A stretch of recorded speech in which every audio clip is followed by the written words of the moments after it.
भीमराव आंबेडकर जिंदाबाद. सुटी मेळ्ळी की बेस्ट म्हणटात जाल्यार आमकां सुटी मेळ्ळ्या पब्लीक हॉलिडे कित्याची डॉक्टर भीमराव आंबेडकराची. ताचो इतिहास कितें खबर ना, ताणें कितें केलें खबर ना. आमच्या समाजाचो इतलो म्हटलो आनी चैत्यभुमीचेर किंवा आमी थंय धांवले. हे तुमकांच न्ही तर सगळे भारतीयांक हे खबर आसपाक जाय.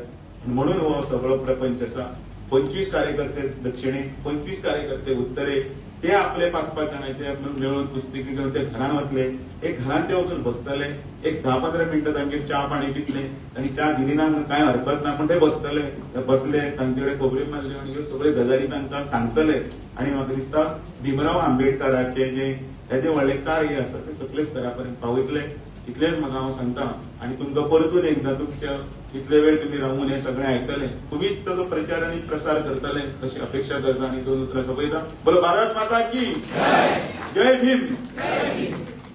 आवाज म्हजे सगळे बैठकीक तर आवाज अमर साबळेजी आमच्यान घेवन वचूंक जाय. बोलो भारत माता की.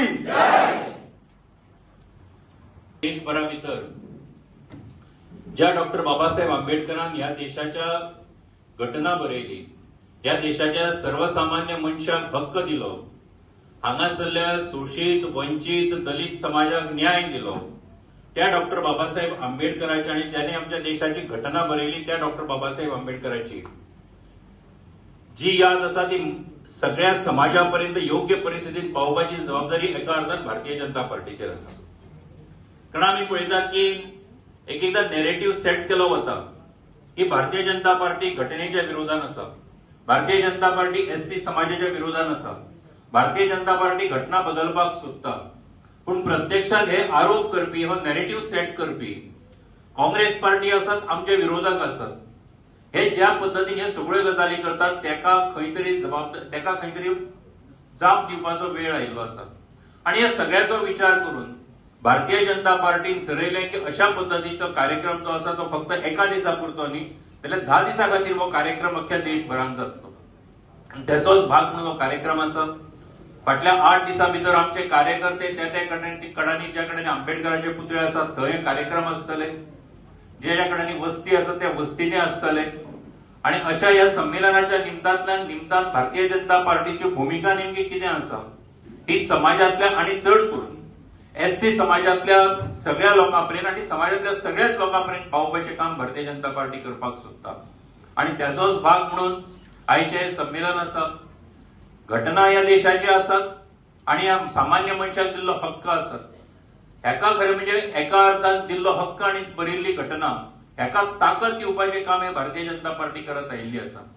आणि म्हणून विरोधकांनी कितलोय जरी यत्न केलो जाल्यार सुद्धा ह्या देशातली जनता जरी कांय प्रमाणा भितर भ्रमित करपाचो त्यांनी यत्न केलो जाल्यार सुद्धा हेचे फुडें जावची ना हो विश्वास आमकां आसा.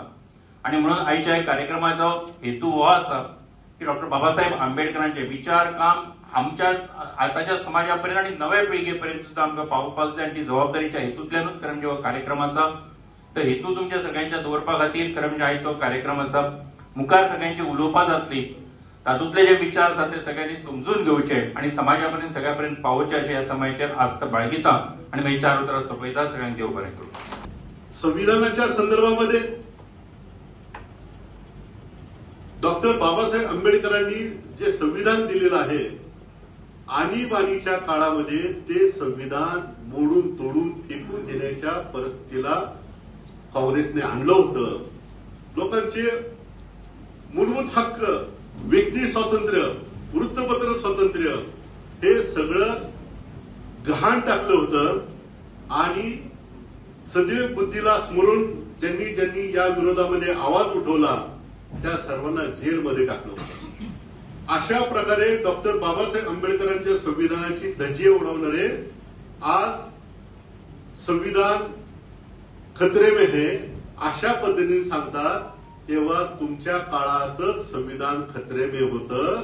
आता ते नरेंद्र मोदीजींच्या हाती सुरक्षित आहे आणि त्याचा सन्मान होतोय हे आपल्याला सांगावं लागेल. 26 नोव्हेंबरला राज्यघटना स्वीकारली गेली. यापूर्वी 26 जून हा कानून दिन म्हणून पाळला जात होता. परंतु नरेंद्र मोदीजी देशाचे पंतप्रधान झाल्यानंतर 26 नोव्हेंबर हा संविधान दिन म्हणून संपूर्ण देशभर पाळला जातो आणि या 26 नोव्हेंबरला त्या संविधानाचा सन्मान केला जातो.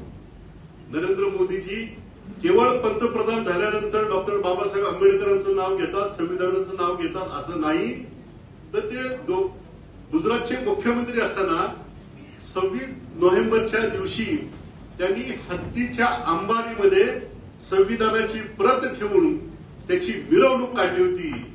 म्हणजे त्यांच्या मनामध्ये, त्यांच्या हृदयामध्ये भारताचं संविधान आणि डॉक्टर बाबासाहेब आंबेडकरांबद्दल प्रेम होतं म्हणून ते करू शकले. एक मराठी गीतकार आहेत, त्यांच्या ज्या ओळी आहेत, न भाला न बरची न घावं पाहिजे, न भाला न बरती न घावं पाहिजे, पण तुझ्या रक्तामध्ये भीमराव पाहिजे. हा भीमराव पंतप्रधान नरेंद्र मोदीजींच्या आणि भारतीय जनता पार्टीच्या कार्यकर्त्याच्या रक्तामध्ये भिनलेला आहे. आणि म्हणून इथून पुढच्या काळामध्ये आपल्याला काँग्रेसने केलेली टीका ही आपण आक्रमकपणे परतून लावली पाहिजे. हा नो बॉल आहे. राहुल गांधींचा संविधान बदलण्याचा बॉल आहे, हा नो बॉल आहे. आपल्याला केवळ चौका मारून जमणार नाही, आपल्याला छक्का पे छक्का मारला पाहिजे आणि त्याची पूर्वतयारी करण्यासाठी आपण या ठिकाणी जमलेलो आहोत. डॉक्टर बाबासाहेब आंबेडकरांना अभिप्रेत असणारा जो खऱ्या अर्थाने तळागाळातला समाज सामान्य स्तरावर आणला पाहिजे आणि त्यांना समान संधी दिली पाहिजे असं डॉक्टर बाबासाहेब आंबेडकरांना वाटत होतं. आणि तीच सोच ठेवून पंतप्रधान नरेंद्र मोदीजींनी ज्या योजना आखलेल्या आहेत त्या योजनांचा जर आपण अभ्यास केला तर आपल्या लक्षात येईल. जनधन योजना, प्रधानमंत्री आवास योजना, शौचालय योजना, आयुष्यमान भारत योजना आणि 80 कोटी लोकांना मोफत रेशन धान्य वाटप योजना, अशा प्रकारच्या जेवढ्याही योजना आहेत त्या योजनांचे 100 लाभार्थी बाजूला काढले आणि तपासले तर आपल्या लक्षात येईल की ते 100 लाभार्थीपैकी कमीत कमी 60 ते 70 लाभार्थी हे फक्त अनुसूचित जाती, जमाती, भटकेविमुक्त समाजातले आहेत. ह्याचा अर्थ असा की डॉक्टर बाबासाहेब आंबेडकरांनी जे स्वप्न पाहिलं होतं ते कृतीत आणण्याचं काम देशाचे पंतप्रधान नरेंद्र मोदी करताना दिसतात. आणि हा समाज प्रामाणिकपणे भारतीय जनता पार्टीला, नरेंद्र मोदी सरकारला जोडला आहे, त्यांना आशीर्वाद देताना दिसतोय. आणि म्हणून त्याच्यामध्ये छेद निर्माणचं पाप आता कोण करत असेल तर काँग्रेस करत असेल, त्यांचे मित्र पक्ष करत आहेत. 2024च्या काळामध्ये आपल्याला जो फटका बसलेला आहे तो आपण गांभीर्याने घेतलं पाहिजे. राजकारणामध्ये मतांचं कमी जास्तपणा झाला तर आपण मेकअप करण्याची व्यवस्था उभी करू शकतो, परंतु भारतीय जनता पार्टीच्या कार्यकर्त्याचं मन, बुद्धी आणि हृदय हे भारतीय जनता पार्टीच्या मानवतावादी दृष्टिकोनातून तेवढंच क्लिअर असलं पाहिजे. आपल्या मनामध्ये शंका असता कामा नये. सैनिकाच्या मनामध्ये कुठलीही शंका असेल तर सैन्य विजय प्राप्त करू शकत नाही. जर भारतीय जनता पार्टीचं तत्व, भारतीय जनता पार्टीचा व्यवहार, भारतीय जनता पार्टीची कार्यपद्धती जर सर्व समाजाला घेऊन जाणारी होती आहे आणि तशीच राहणार असेल तर भारतीय जनता पार्टीच्या कार्यकर्त्यांनी हा संदेश घराघरापर्यंत पोहोचवण्याची व्यवस्था नीट केली पाहिजे. आज या कार्यक्रमाच्या निमित्ताने मी आलो, परंतु मी केवळ स्टेजवर येऊन भाषण नाही केलं. माझं भाषण झाल्यानंतर मी 5 जणांच्या घरी गेलो, त्यांना भेटलो, त्यांच्याशी चर्चा केली, त्यांचं ऐकून घेतलं आणि नरेंद्र मोदी सरकारबद्दल तुमच्या मनामध्ये काय अपेक्षा आहे, या सरकारच्या काय चुका आहेत, काय केलं पाहिजे आणि तुमचं समाधान असेल तर समाधान कोणत्या मुद्द्यावर झालेलं आहे अशी चर्चा केली. त्यांची मतं आम्ही लिहून घेतलेली आहेत आणि ती मतं आम्ही सरळ ऍपवर डायरेक्ट प्रधानमंत्री कार्यालयामध्ये ते दिसतील, बघायला मिळेल अशी व्यवस्था आम्ही करून आलेलो आहे. हेच अपेक्षित आहे की या बैठकीनंतर जे आपले कार्यालय जी 25 जणांची यादी करेल 2 दिवसामध्ये, कारण हा अभियान 15 ते 25च्या दरम्यान आहे. तर आपल्याला लोकांच्या घरी जायचंय, त्यांची मतं जाणून घ्यायची आणि तुम्ही घरी गेल्यानंतर त्यांच्याशी चर्चा केल्यानंतर त्यांना ही पुस्तिका भेट दिल्यानंतर एक फोटो काढायचा आहे आणि तो फोटो आणि त्यांनी व्यक्त केलेली मतं 2 ओळीमध्ये तयार करून तो सरळ ऍपवर डाउनलोड करायचा आहे.